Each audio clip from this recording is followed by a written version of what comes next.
Yes. I have a very serious question for you. Of course. Everything's very serious.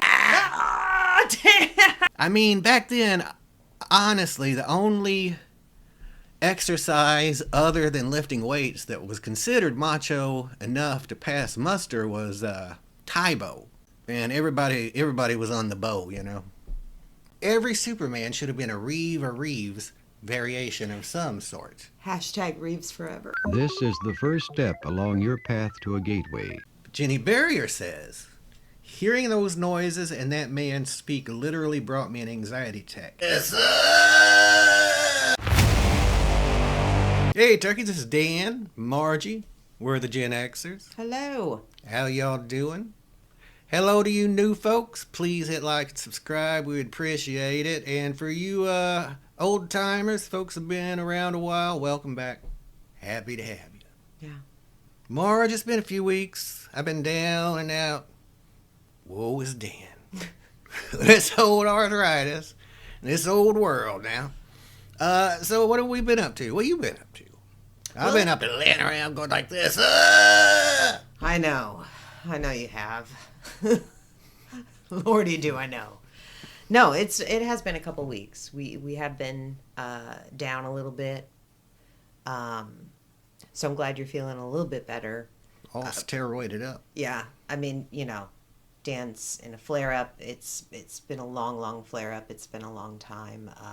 It hasn't broken yet, right? I mean, you're still waiting for it to break. So, but we've been gone for a couple weeks. We've done a couple things in that time as Dan has been recovering and relaxing. We have started the new King of the Hill reboot, although it's not really a reboot, right? It's like a continuation of the story. Yeah, whatever they call that. Yeah, where it just restarts over after 50 years or something. And it's pretty good. I think it captures a lot of what made the original so charming and good. It is. We'll give a full review after we get done with it, but I do have to say, I'm just going to say this. I am laughing more with this continuation, this new King of the Hill, than I ever did with the old one. And the old one I thought was funny. Really? It was really funny, and they continue to have really good writers. Their writers are on point this season. I think it continues with that kind of sweet spirit, but it's got some cutting edge writing in there. So yeah, I think it's really good. I was worried when I heard it was going to be on Disney Plus after what they did to Star Wars, and most of all, my beloved Willow. poor Willow. Willow! Why? Look, you can find that video right here. Yeah. I don't know what's right there. Nothing. I'll put the link in the description. There's going to be something I'll there. put a picture of something. And you're going to in go there. to it and you're going to see that Willow review, and then you'll know the truth. Stuff I normally do. I haven't really been able to do. Play video games and work on this channel are my two main things I enjoy, and I haven't been able to do those at all. But so more TV than usual. We watched Happy Gilmore 2. Mm-hmm. What'd you think of that? I have to admit that I did not watch Happy Gilmore 1. But you don't have to when you see this sequel, because there's enough throwbacks in here that you're going to get the gist of Happy Gilmore 1. I thought it was fun. I thought it was like you're going to get an Adam Sandler movie. It's goofy. It's fun. It's just over the top, wild and weird, and he delivered. And I thought it was funny. I'm a big Adam Sandler fan. Fandler, I guess. Right. I've said on here before, if I won $1 billion, I would finance Grown Ups 3, or I'd start a whole Grown Ups universe, a la the Avengers. But anyway, I thought it was really good. Like, since he got this Netflix deal and they gave him about $7 billion or something, the movies have been hit and miss. Some of them kind of seem like cash grabs, to be honest, But this one, I mean, obviously, Happy Gilmore is kind of a dear one to him, and you could tell he really put some time into it. It was really funny, yeah. You laughed more than me, and you're not. I wouldn't call you a huge Adam Sandler fan. You don't hate him or anything, but I'm not. Like, I'm not an Adam Sandler comedy fan. I'm an Adam Sandler dramatic actor fan. I think he's fantastic in several dramatic movies. I think he's funny when he stands up and he talks to people. But I'm not a big fan of his comedic movies because they're goofy, and I don't generally go for a whole lot of like just kind of slapstick stuff, which he does a lot of. Sure. It's very goofy. It is very goofy, but I totally bought in this time. Yeah. I thought it was hilarious. Some of the things were so over the top. They were just hilarious. And you could tell this was a movie that was dear to him. I think he included a few family members in there. Yeah. Lots of old friends. You're going to see a lot of familiar faces like you would in any other Adam Sandler comedic movie. And you'll go, oh, there's the gang. I remember them. I think Adam Sandler's SNL run ranks up there just about anybody. That's when I became a fan. One of these days, maybe I'll do a video on that. I think he's a little underrated for what he brought to that show back in the day. Yeah, absolutely. I think he did well on SNL. I like his SNL stuff. Yeah. A lot of it, not all of it. But yeah. Get used to these reboots and trying to keep up with them on here because they're rebooting everything from back in our day. They are. Or whatever. Spinal Tap. For some reason, we got to see Spinal Tap at 80 years old out there trying to rock and roll. I thought it wasn't bad enough with the Rolling Stones doing it in real life. Wow. Come on. Catty. Come on now. You got to love Spinal Tap. I'm excited to see that one. Spaceballs, Margaret. Spaceballs. They're going to be combing the desert once again. And we don't have Rick Moranis, right?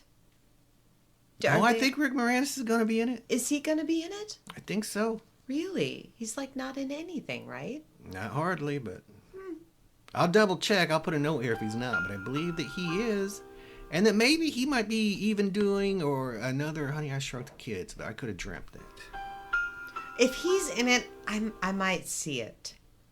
But I don't know. I like Rick Moranis. Ever since Little Shop of Horrors, come on. Like that was he was great in that movie. Look, loved him ever since then. Nothing in Spaceballs could be funnier than that Power of Many dancing scene in The Acolyte. I didn't know if I was watching Cats or Star Wars. Thought I saw Judi Dench in there. Yeah. The power of many. Ow! These steroids have got me catty. Oh, get out, Margaret. Calm down. Calm down. My God. All right. Yeah, but you have been keeping up with your usual activities other than show, like gardening. I garden is one of my things. You want to know how it's doing in the garden? Yeah, let us know. Well, I'm going to show you. Look at that monster. Gosh. That's like a space alien of some kind. This is supposed to be... We don't even have a banana for scale. We have okay, here's a pen for scale. Okay. This is supposed to be a bunching onion, like a chive type thing. I don't know what I did, Dan. I don't know what I did, but it turned into a monster, so... Can you hold that up for a second? Yeah. Like this way? Like this way? It looks like one of those things they put out, say, used cars, those tall, inflatable men flapping around the wind, kind of. At that size, it really could be. Could be the alien thing that's stuck on your face. Ah, Dan, no. Yeah, so that's how the gardening is going. We should be entering that in a state fair, bro. I know. I don't think they have a category for one singular bunching onion. Giant onion? You know why? Because they're never supposed to get this big, Dan. Look, that's a blue ribbon onion if I've ever seen it. I don't know, guys. You know, we learn, we live, we learn, we garden, and we learn some more. That's right. So that's what I've been doing with my time. Well, watering. It's going well. Yeah, I think so. Yeah. I did also, though, during these past couple weeks, I was cleaning up the house, and I'd like to tell our viewers, I did find something out about Dan that I think it's fair that you guys know. As you guys, all of our regular viewers have seen Dan exclaim several times that E.T. is boring. He doesn't like the movie E.T., never liked it, right? Well, I have new evidence that suggests to the contrary, Dan, because I found this. Exhibit A. An ET card. Uh-huh. No. An ET card, Dan, that I found in your, right on top of your Star Wars lunchbox here. And I believe it smells of the era. Okay. You want to explain this? I had this lunchbox as a kid, and I kept my baseball cards and other cards in there. Mm-hmm. There are also some presidential cards in there, like Taft and whatnot. That doesn't mean I was a huge fan of the presidents. I just had cards. Well, it wouldn't surprise me if I learned that now. I believe someone probably gave me this as a gift. These, maybe my aunt or somebody, this ET one. But that's not how I remember ET looking. That's some kind of Mandela effect thing going. That's She-T. Well, that's a likely story, Dan. That is a likely story. I'm sticking to it. Mm-hmm. We'll move on. Sticking to it. And you stick to your giant onion. I'm going to. I'm going Leave my to beat the cards truth out alone. of you with my giant bunching onion. You know what else we did? We're going to put some gardening videos or whatever on Patreon or something like that one of these days. Yeah, I could do some gardening videos for you guys. Get I out don't know there, what I'm doing. Woman, go on. We got some Patreon exclusives. If you want half-baked gardening ideas from somebody who barely knows what they're doing, you get on Patreon right now, because I will produce some videos for you guys. Or Oh, YouTube will membership. I? Same thing, either or. I put the same thing up on both, so you can choose which way you want to throw money at us for half-ass gardening tips. all you can stomach. Oh. Finally, we had a 30th anniversary party. We found out that was the Pearl anniversary because one of our friends gave us Diamonds and Pearls Prince album because we're both big Prince fans. Yeah. I've always loved Prince. That's a good album too. Yeah. They said if we stay together for 50 years, we'll be getting the same album again because that's the Diamond anniversary. Right. So we have something to aim for. Look, I mean, I think we'll stay together as long as our health holds up. Right. Let's... Yeah. God, and you've seen our healthcare videos and our insurance videos, so you know that's up in the air. But yeah, we had a great 30th anniversary party. We just hung out at the river, and we barbecued, and we had friends and family, and it was just a leisurely day, and we had a great time. Some cornhole, barbecue. I tried out 2 different baked bean recipes because let me tell you this baked bean story real quick as an aside. I've been buying baked beans for a couple months now because I found some that were just delicious. Right. And I thought they were $4.99. Little expensive, but they were so good I thought why not? And it was a pretty big tub. Yeah, it was like a what? Like maybe a half-gallon tub? Something like maybe? that. I don't Something know. like that. Quart or I don't know sizes too good Sure. like that. But whatever. I thought, it's just beans. It can't be that expensive. $4.99. Well, finally, I got 2 of them. Because I was like, I keep getting these things. I might as well stock up. Eating them so fast. Beans in the morning. Beans for breakfast and lunch and dinner. Midnight a snack. I'd get up in the middle of the night. Mario would say, where you going? I was like, I need them beans. Anyway, I got through the line there, man. And the lady said, do you know these are $14.99? And I about had a heart attack right there. And she said, yeah, man, I got to tell everybody that because everyone thinks they're $4.99 because that's what it looked like on the sticker. And because they're beans. And no one in their right mind thinks beans are going to be $15 freaking dollars.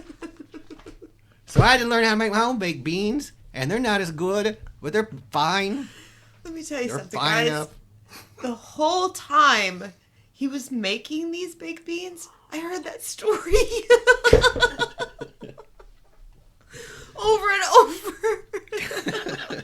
Well, now you've all heard it. Please fund our Patreon Please. so I can get these beans again. I need them. Please share this story and get it out there, okay? It needs to get out there immediately. No one should be paying $14.99 for beans. Dan he's not going to take it. All right, one more thing on a kind of serious note. Some of you, if you're YouTube aficionados, some call us addicts. I say we're aficionados. You may have noticed a lot of people using Clippy. Do you remember Clippy? Mm-hmm. The old Microsoft paperclip would pop up and all for help as their avatar. Well, the reason why is that YouTube has recently, this week, I believe, or maybe starting late last week, letting artificial intelligence, AI, check people's age verification rather than just taking people's word for it, right? And the way it does this is, I guess, just looking at your algorithm, what kind of videos you watch, how long ago they say you started your account or whatever. Already people are running into trouble with it, like people who've had their account for a long time or are obviously like as old as us, being told to show their government IDs, their driver's license. So if this AI flags you as being underage and you try to watch whatever they consider bad content, I don't know, YouTube isn't supposed to have anything too bad on there at all. Right. Like there's nothing supposed to be over an R rating, and that would just be with sensitive topics or some curse words, right? I don't think there's supposed to be any nudity or anything, but I don't know. But whatever, a lot of people are kind of up in arms about this because, for one, showing your government ID to YouTube via your webcam doesn't sound like the greatest idea. Like, things happen. I remember teaching our kids, never give anyone your personal information online. Now everybody wants it. Yeah. So yeah, they're turning their thing to Clippy because he was never intrusive and always helpful, they say. So I don't know. What do you think, hon, about this whole thing? I think two things. Number one, I think this puts the onus on the person who's watching to, I guess, to censor what they're watching rather than YouTube being responsible for their own content. And it's still clamping down in a way that invades your privacy. That's not cool. On the very surface, it seems kind of reasonable. It's like, there's stuff out there that something needs to be done about. Like, there's way too easy access to pornography. And now, even for me mentioning that word, YouTube might slow down our algorithm for that. That's how careful you've got to be discussing sensitive topics on YouTube. Yeah. Just discussing them, by the way. Not promoting them or not, showing them. Just discussing them, which already kind of smacks of censorship. I mean, is what it smacks of. But it is too easy for young people to see that stuff, and it's not healthy for them. I mean, I think many studies are showing that now. What does that have to do with YouTube? Nothing, YouTube. You should just be keeping the bad stuff off there yourself and not be doing this. I think if you responsibly take care of your platform, you'll not have any problems. Otherwise it smacks of a grab for personal information that you have no right to. That's what it really seems like. So, I mean, some people are saying it seems kind of like censorship, and I mean, I guess in a way it does, but they're a personal company and they do what they want. But really, it seems like a way to get more information, even more. They can never have enough. No. That's what sells these days. That's what tamps down freedoms nowadays and sells nowadays. So, speaking of blatant corporate power grabs, Marge. Mm-hmm.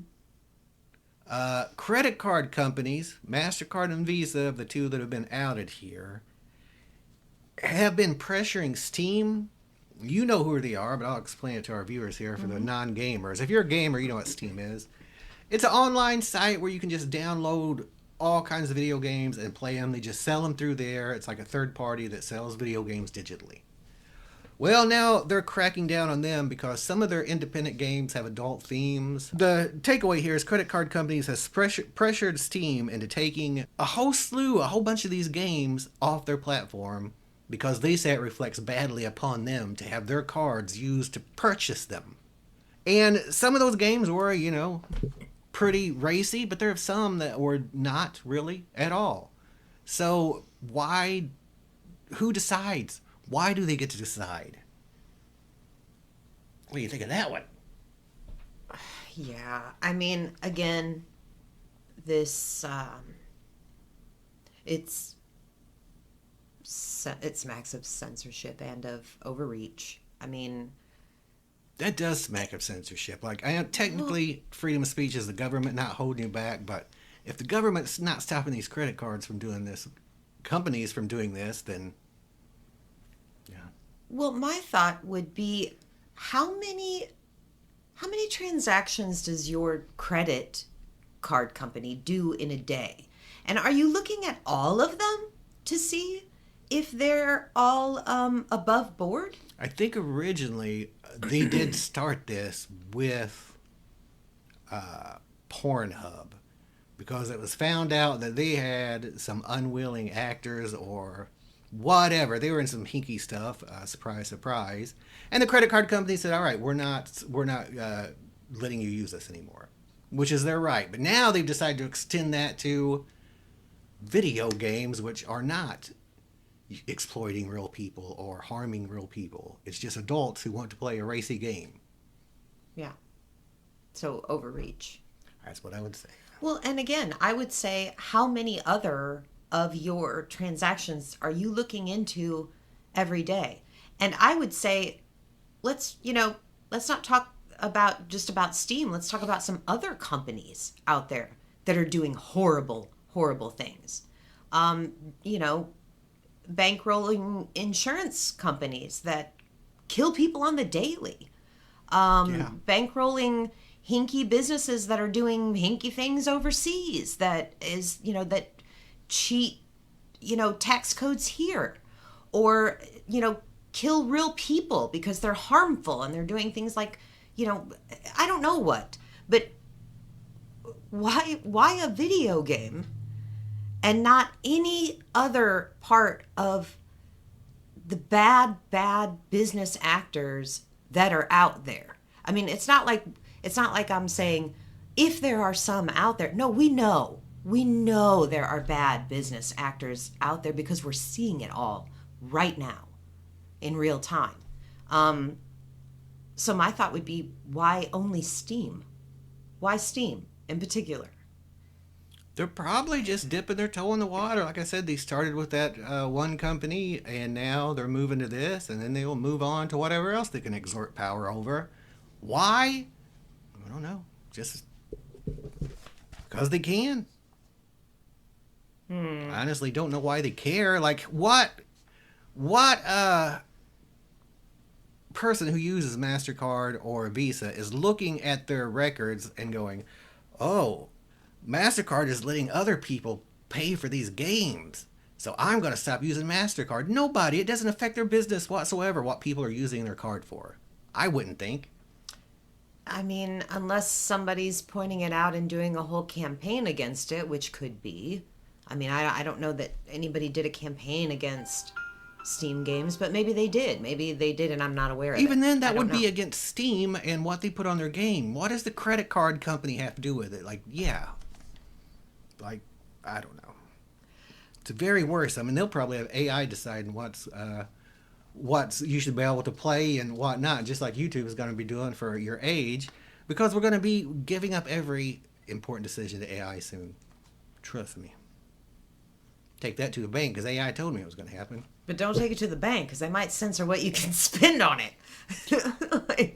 Time to start putting your money back in jars, people. That's right. Coffee cans under the bed. It's the hot new thing. You know what I think would lighten us up? What's that? I think maybe a movie review would lighten us up, because you know what else we did during these couple weeks that we were out is watch the new Superman. We watched movie. Superman. Yeah. The new Superman. Yeah. And we have a review. All right. Hit it. Roll that beautiful bean footage. All right, guys, we're here with our review of Superman, the new movie directed by James Gunn. We just watched it. We just rented it, which was almost like purchasing it. Only $3 shy of purchasing it. Why? Oh, why? Do we wish we'd have spent that extra $3 to have it digitally forever until they decide we can't have it anymore? Well, stay tuned to the end of this review and you'll find out. We're not going to give you much of the plot because we don't want to be giving out spoilers. It's still relatively new in the theaters. We just want to tell you what we think of it. This Superman version stars a newcomer, David Cornsweet. I hope I'm saying that right.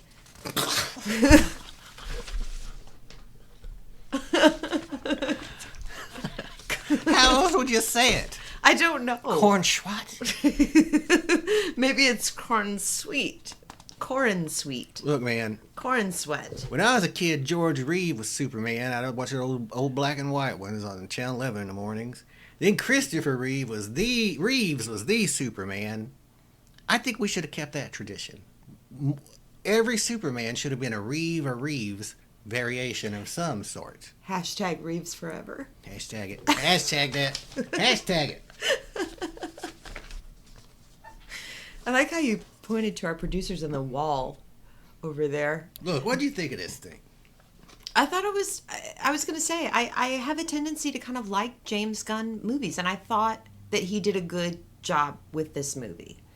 It was, James Gunn has a really good light comedic touch. He makes things funny, but that's not the whole movie. He can pretty deftly do a dramatic scene with a little bit of dark humor thrown in there, and I kind of like that.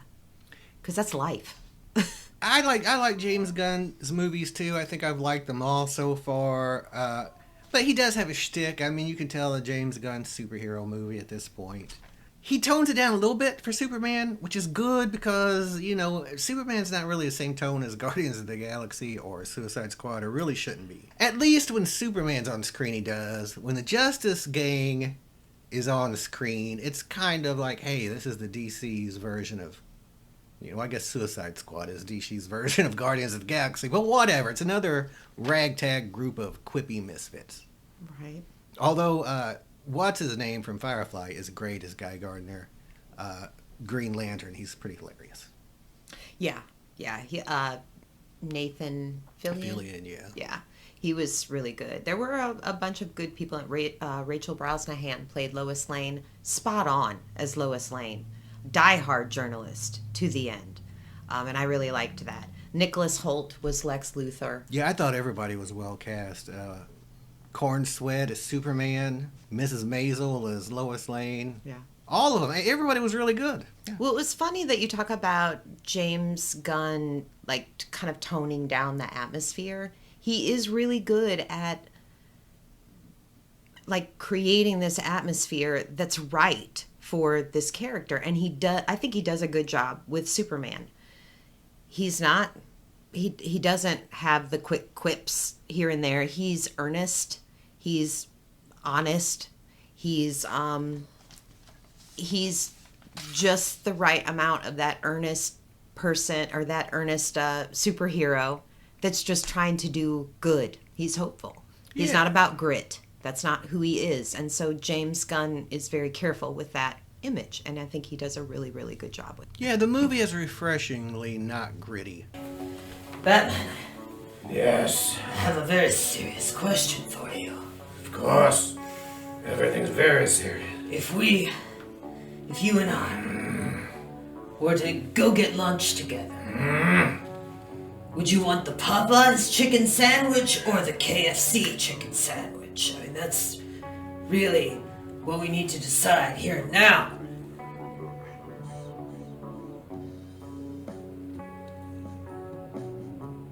Either I'm a vegan. Are you a vegan? I'm a vegan. Batman's vegan. Do you think they have like a plant-based version, maybe with some vegan mayo? I don't think they do. I've looked. You know, Hardee's. Which I used to love those. Hardee's used to have. No, they stopped. Hardee's stopped? Yeah, I'd go Why would through they the do that? Batmobile. I thought they would. That was delicious. I don't understand. Alright, well, let's We'll find get somebody. a salad.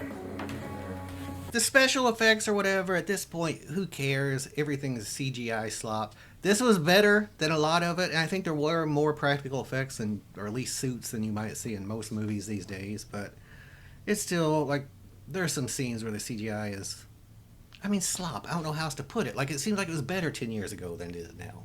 I don't know. But whatever. That's just par for the course with these kind of movies these days, or anything.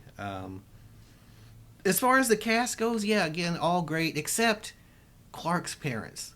When I heard them, and I'll try to get a clip here if I can do it without getting copyright, I was like, is this what they think people from Kansas sound like? Because his mom was like, y'all come here now, Clark, and blah, blah, blah, blah, blah, blah, blah, y'all. Come back here.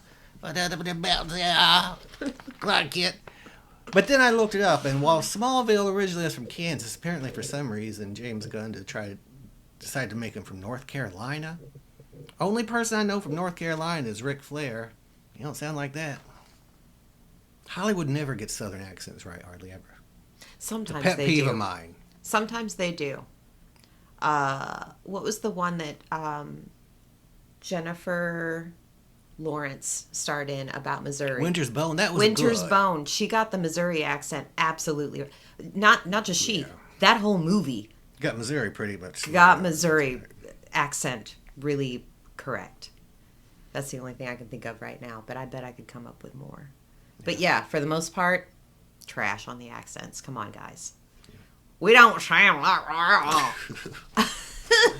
What else you got, Mama? That's it. All I got to say is I think you should watch it. And also, watch out because you don't ever want to take somebody's dog. Okay? That's what they did to John Wick. And we all know what happened. But yeah, I'm going to say I would give it... I give it a good 4 out of 5 red capes. Okay. Yeah, crypto is in this. That's been not controversial, but some people, I think, online have thought it was too cutesy or something. I thought it was a good touch. I'm an animal and dog lover, so... Yeah. I think it was Screw put in, you cynics. I think it was put in with just the right touch. I'm sure there are a ton of Easter eggs, but here are a couple I noticed. The Justice Gang building looks like the old Justice League building in the cartoons from the 80s, I believe. I'll take your word on that. And when he says at some point the Justice Gang is fighting some kind of giant being outside, and Superman says it's a fifth dimensional imp, which would be Mr. Mxyzptlk, one of his most powerful enemies. Of course. Do you remember Beat the Geeks? It was either on Comedy Central or MTV or something. And one of them was the Comic Book Geek. So it was a game show, and like there was a music geek, movie geek, and a comic book geek, and maybe some others. And you would have to know more about their specific thing than they did. I used to always know as much as that comic book guy back in the day, but I eventually had to stop reading them because they got so expensive. That's just an aside. Anything else on this old Superman? I don't think so. I think that's it. I'd say there was a lot going on, Bud. Wasn't there? Like lots of... Like it starts out right in the middle of it. They don't give Superman's origin. It's just out in the story. There is a whole world of superheroes and metahumans, and you just gotta get used to it. Yeah. I feel like everyone's superhero enough savvy now that that's fine. But... Yeah. Well, yeah, I was going to say, too, there's a lot that happens in the first few seconds of the movie. Do not be in the popcorn line at that time. And also, just to let you know what kind of a world they live in, at one point, Lois and Clark are speaking in an apartment, or Lois and Superman, or whoever. And they're speaking in their apartment, and in the background is just like this giant octopus being fought by a bunch of superheroes, and it's just background to them. And they're just like, yeah, they're just not even paying attention to it. It's just everyday stuff. Yeah. So just like today. So, yeah, I would say 4 out of 5 capes. How many capes would you say? I would probably give it 4 out of 5 too. It's nothing new or groundbreaking. In 10 years, I'm not going to remember it as a classic, probably. But it is probably the second or third best Superman movie. It was 2 hours of entertainment. Yeah. I think it's 2 hours of good, solid entertainment. And it was refreshingly wholesome and uplifting. I will give it that. Yeah. I liked that about it. Yeah. We need that. Just what Superman should be. Yeah. Don't come at us, Schneider fans. We didn't say anything bad about your cut. Schneider cut. That's because Or you know anything about the Schneider cut? That's because this video is not going on long enough for that. Well, look, apparently Schneider from One Day at a Time, you remember him? Yeah. Always remember, never forget. Right. He made his own cut of the Justice League, and people can't get enough of it. All right, Margie, kind of in preparation for next week's show, I wanted to read a few more viewer comments, letters, stuff like that. This first one is from our Gateway, our Gate Program 2 tape, the one where we talk about our personal memories. We'll have the links for all these in the description. This is from Wolfgang Lester. I had the speech class for R when I was about 5 to 6 years old. Were you all in the Midwest? This was when we were talking about the weird speech class we had in the late 70s, early 80s, which later the stuff they were doing with us, the weird psychic test or whatever, became the GATE program. But yeah, I'd like to know that too. Other people who have had that weird speech class have mentioned being from the Midwest, so I'd like to know if that's a connection there, if that's how they were doing it here, or what. Yeah. You guys should comment below and tell us what you guys know about the Midwest connection or any other things that you guys have remembered or can think about the Gateway program. Yeah, we're working hard on looking into this and finding out everything we can, but at some point it gets kind of frustrating because people's memories are so vague. But, let us know what you know.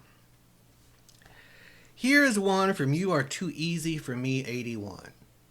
I don't know who 81 is, but you've been burned. Snap. This was on the UFO video where, well, it's from our podcast on the 3 most unexplainable things ever happened to us, but I talked a little bit about this UFO thing. Anyway, my coworker saw 2 of these objects back in 1999. Funny thing is, we were at work and we were talking about UFOs. I asked him if he ever witnessed a UFO and he seemed surprised, almost like he forgot, and then he brought up the triangle UFO sighting he had. I think it's safe to say that these objects, or whoever is flying them, has the power to make one forget or become uninterested in the event. Anything? Well, you've talked about only thinking about your own experience with the UFO occasionally. Like, it only comes up every once in a while. And to me, it's like that's such a momentous event. Like, it seems really weird that you would forget about it for a little while. You know what I'm saying? That it would be in the back of your mind.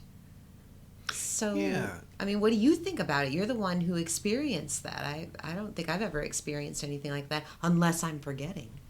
I mean, now that I have to think about it, for such a vivid memory, I mean, yeah, it's not like I forgot and then all of a sudden 50 years later I remembered. No, I've remembered now and again or thought about it now and again over the years, but every time I did, I just kind of pushed it back as, well, that was probably a dream or who knows, or was it that weird type of thing, and then I'd forget about it again for a long time. Well.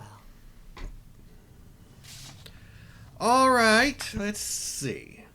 Here are a few on those Gateway tapes, which are what kind of brought back some memories for us for that GATE program. But anyway, from May Segment, I believe is how you pronounce it. Okay, I did a thing and took an action. I started to listen to the Monroe Institute Gateway tapes, and pretty sure I've done this before. This is the first step along your path to a gateway. I just listened to Wave 1, Track 2, and I feel something like vitality or connection. I'm going to continue with the tapes.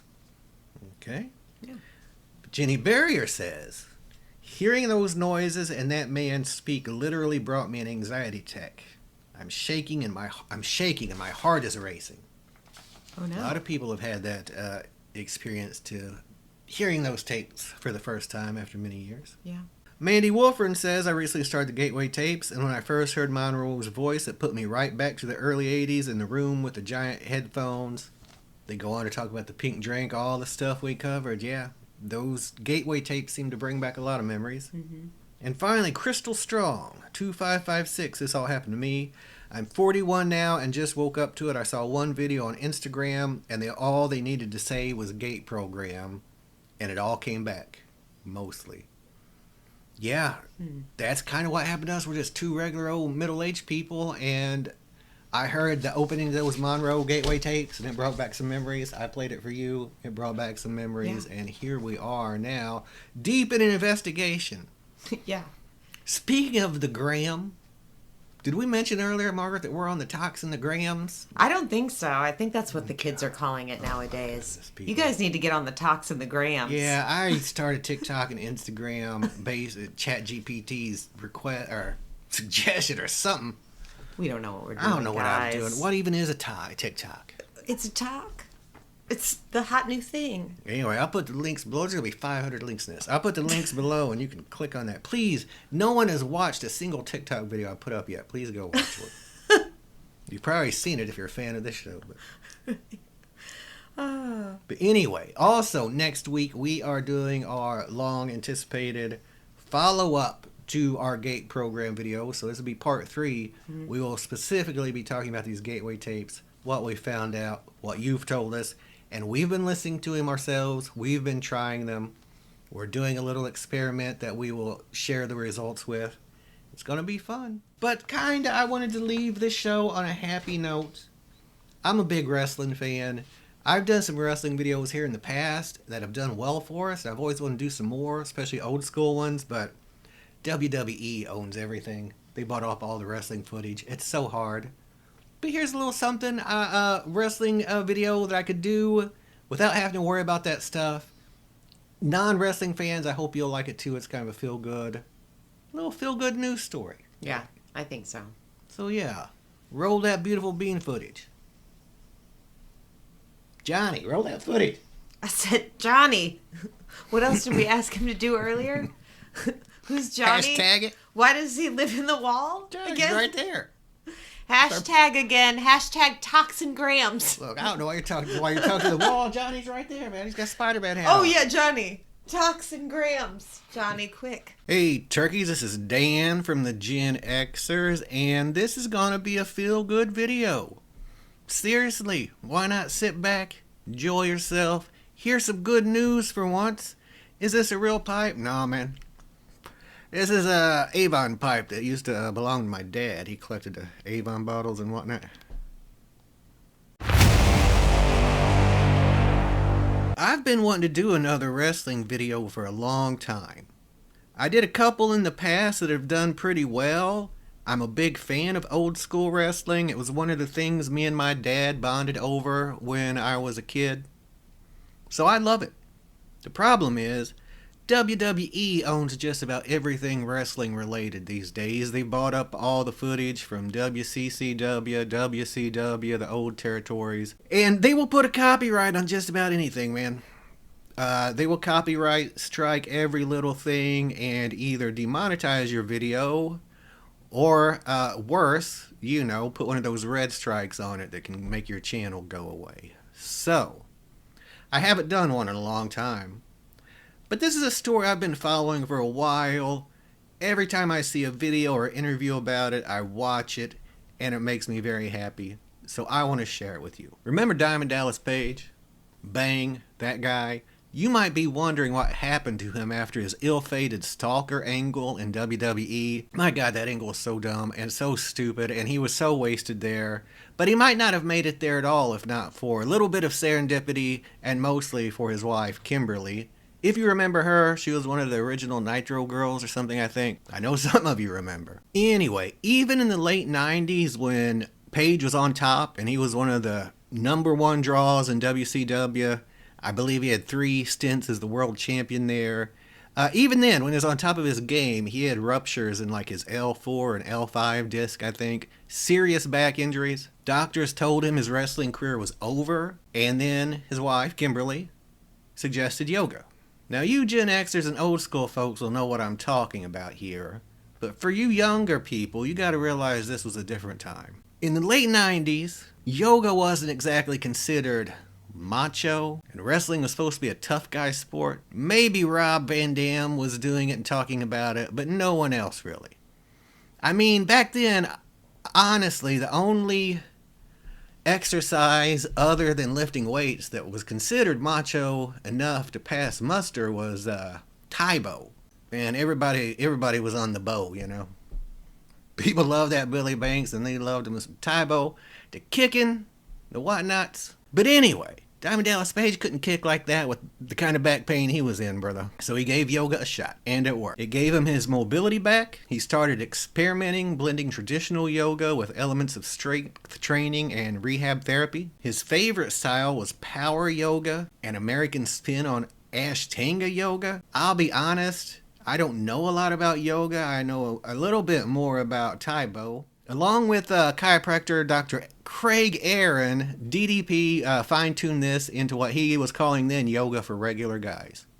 which might be what I need. He turned YRG, Yoga for Regular Guys, into a full series of workout videos, and eventually he rebranded it as DDP Yoga. And DDP Yoga is something you may have heard of. The true innovation of DDP Yoga, what they call its secret sauce, is a technique called dynamic resistance. I'm not going to get too far into the weeds with this. Again, I don't know a lot of the technical stuff about working out or yoga or anything like that, but apparently, unlike traditional workouts that rely on external weights, high impact movements and stuff like that, this one uses the body's own muscles to create continuous resistance.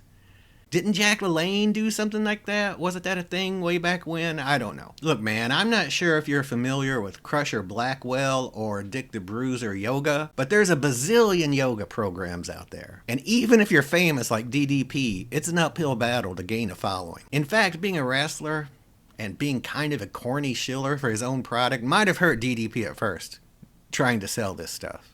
But the word of mouth was good. Then, in 2012, a video surfaced about Arthur Borman, a disabled veteran and special education teacher. After his service, he'd spent 15 years on crutches, wearing braces, and being what he described as morbidly obese. At one point, doctors told him he would never walk again. But Arthur decided to try DDP yoga. He documented his journey at home, and in just 10 months, he lost 140 pounds. More than that, he was walking without crutches, braces, or pain. And by the end of the video, he wasn't just walking, he was running. When it comes to Diamond Dallas Page's yoga, he said, I put up with disbelieving friends and coworkers. I heard the negativity, and I ignored it. They started thinking differently when they saw the pounds begin to drop off and when they saw me moving better and with less pain and greater endurance and mobility. The video went viral. It was everywhere. Good Morning America showed it, if you can believe that. All the major news outlets were showing this thing, and suddenly DDP Yoga was legit. Being the businessman that he is, and he seems like a good one, Diamond Dallas Page took DDP Yoga to Shark Tank. He asked for $200,000 and a 5% stake. Kevin O'Leary, whoever that is, I had to go watch this episode, man. I don't have enough money to be interested in Shark Tank. They offered him the money, but they wanted half the company. Page says no thanks. Bada bing, bada bang. It paid off. In the 6 days after that episode, DDP Yoga sold over $6 million worth of products. So Shark Tank, if you're listening, Kevin O'Leary, Dennis Leary, Kevin Sullivan, I'll take $200,000 for 5%. Of the Gen-Xers. Right now, right here. Diamond Dallas Page didn't forget his old wrestling friends and heroes. And believe me, with what these people put their bodies through throughout their careers, probably all of them are going to end up needing some DDP yoga as they get older. So really, I said Diamond Dallas Page was a good businessman. He's just thinking ahead. All of his peers are going to need this shortly if they don't need it already. He's helped Jake the Snake Roberts, one of my childhood favorites. Man, some of those matches he had with Macho Man Randy Savage, I still remember. I also recommend the documentary, The Resurrection of Jake the Snake Roberts. It's about his time here at DDP Yoga, amongst other things, and it's very good. But anyway, Roberts had been overweight, battling severe drug and alcohol addiction, and this yoga helped him. It's more than just the yoga and the stretching, I think. It's diet and mind stuff and other things. As important as the food plans are, well, they're 10% of the equation. The 90%, it's right here. Helped Scott Hall get out of a wheelchair. It's helped Butterbean get up and walk. It's helped one of the Dudley Boys. It's helped a lot of people, man. Even The Rock, Chris Jericho, and comedian Gabrielle Fluffy Iglesias, if you can believe that. We have a picture of this gentleman, Diamond Dallas Page. There he is. Clearly not smoking is not a problem. The story of Diamond Dallas Page is a masterclass in defying expectations. In a world of professional wrestling where most performers start in their late teens or early 20s, DDP didn't start till late. He didn't really hit it big until about 40 or in his 40s, and that's unheard of in the professional wrestling industry. Look, I'm not being paid by Diamond Dallas Page Yoga or anything. I'm just an old school wrestling fan. I saw a feel-good story, a story I liked, and a chance to do a wrestling video, and I wanted to give flowers to somebody doing a good thing. I know this is a business and he's making money, but he helps a lot of people for free as well. He's helped a lot of these old wrestlers turn their lives back around. So, hats off to you, DDP. I do not know Diamond Dallas Page like you do. I have watched a couple of documentaries with him in it, and I think he's got a great attitude, especially for somebody who's lived with pain for so long. And the fact that he's doing this, I'm intrigued, and I want to try this program. Well, For a I'm little in bit. pain. I'll give it a shot. You think we could try it? We'll for a try it. little Hopefully my joints don't blow out like an old spare tire. Well, oh my gosh. Okay, well, maybe you should sit this one out. No, I'll do it. Okay. Do I think we anything. should- I'll do anything for those 3,000 subscribers. Those 3,000. Including, I've been growing my hair out. I just showed it. I was going to say I'll show it as soon as we get 3,000 subscribers. Well, you'll see the update.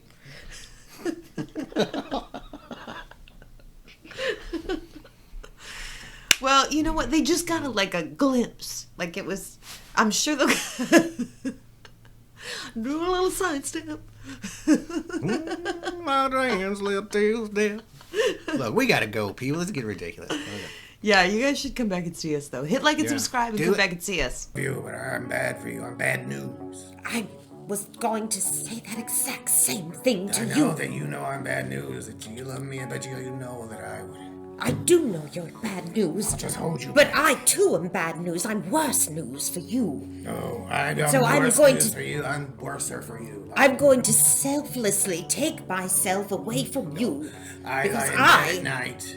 I brooding, tossing and turning.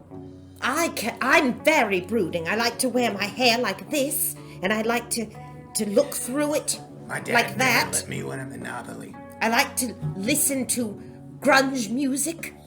I like grunge. But anyway, I've got to go because if I stick around here, you'll be sorry. I'm pre-breaking up with you before you break up with me, because of the same reasons. Everyone leaves me. Even you. I didn't, because I was never there. Well, I'm not being there first. I'm not being I'm here, going to. I'm not here. I won't. I shan't be with you. I'm sorry. I can't. I won't do it.